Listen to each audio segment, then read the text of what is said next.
and it's an absolute pleasure to serve under your chairmanship. And may I also congratulate the Honourable Member for East Renfrewshire on securing this important debate, and can I compliment her on her speech and for acknowledging the important role that the trade unions must play in planning ahead for this world of work. And perhaps the subtitle for the debate, The Future of Work, should be Building Back Better.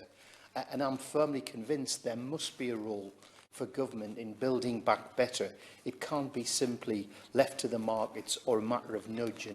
Many of the employment practices we've seen arising from the pandemic, notably the fire and rehire, the government must intervene and prevent this from happening. I'm sure everyone in this room, Mr Hollowburn, would agree that whatever the future of work looks like, trade unionism must be at the heart of it if we are to see well-paid, highly skilled and secure jobs, not just for ourselves, but for our children and our children's children. I've been a member of a trade union and indeed the Labour Party since I was 16, an awfully long time now. In fact, I think since I was 15, I think I might have lied about my age. And it would be remiss of me, as chair of the Unite the Union Parliamentary Group, not to make reference, thank you, comrades, not to make mention to the of the strike action that Unite members are being forced to take at the Barnoldswick factory, the birthplace of the jet engine, where Rolls-Royce is cutting 350 highly skilled jobs and moving the work offshore. I think it's fair to say that workers at Barnoldswick are what you might call cutting edge, world-beating, quite simply the best in the business. And these surely are exactly the sort of jobs that we need to keep, create and encourage. Yet Rolls-Royce, and sadly the government seem to be standing idly by, are sending them abroad to Singapore.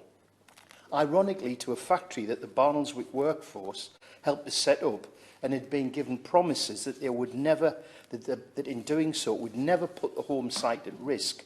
And that has turned out to be a gross betrayal of loyal staff by Rolls-Royce management.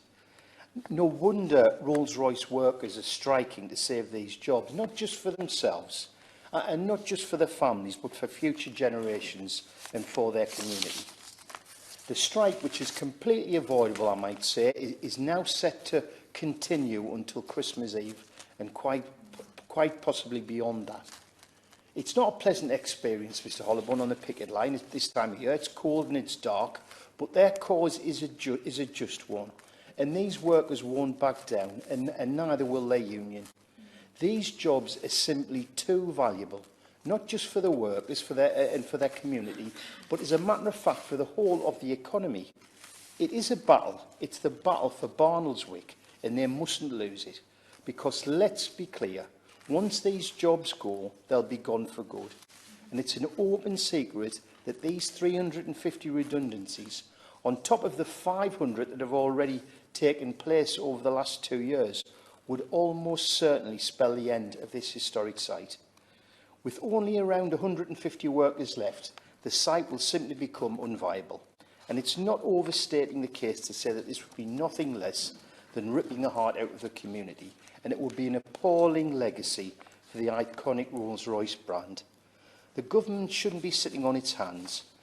Bear in mind that Rolls-Royce is doing all this while it's benefiting from billions of pounds of taxpayer support that is meant to be keeping jobs and industry going during this pandemic. But Mr Hollowburn, it actually gets worse, because specifically the company is set to receive another £50 million of government funding for producing a new component for the ultra-fan engine, the world-beating ultra-fan engine, Rolls-Royce next generation of green jet engines. But it must be completed by Christmas for the company to get the money. I'm told that Rolls-Royce is currently lobbying government to give them an extension to this deadline, and Rolls-Royce are blaming COVID for the delay, but this simply isn't the case. It's the strike that's preventing Rolls-Royce from meeting this deadline. But if this dispute was resolved tomorrow or even today, then the workers at Barnoldswick assure me they could produce this part by Christmas. And it's only the Barnoldswick workers who could make this component. So let's be absolutely clear about that. No other factory, No other workforce in the world have the skills to do this, because if it was possible, believe me, Rolls-Royce would be sending that work there, and we can be absolutely certain of that. This is high-end, ultra-high-end engineering, and it needs the world-beating engineers at Barnoldswick to deliver the goods. So the government has a very easy way to end this dispute. It's got the power to end the dispute tomorrow if it wants to. It can simply refuse to extend the deadline for Rolls-Royce, which would mean that Rolls-Royce would have to get back to negotiations, take those job cuts off the table and commit to a viable future for Barnoldswick. In my capacity as chair of the United Union Parliamentary Group, I've written to the Rolls-Royce Chief Executive, Mr Warren East, asking him to take a leaf out of the book of the Barnoldswick workers and show some loyalty to Barnoldswick, to the community and to the iconic Rolls-Royce brand itself. If Rolls-Royce cares about its bottom line, and I think we can all be sure that it does, this should force them back to the table, but time's running out.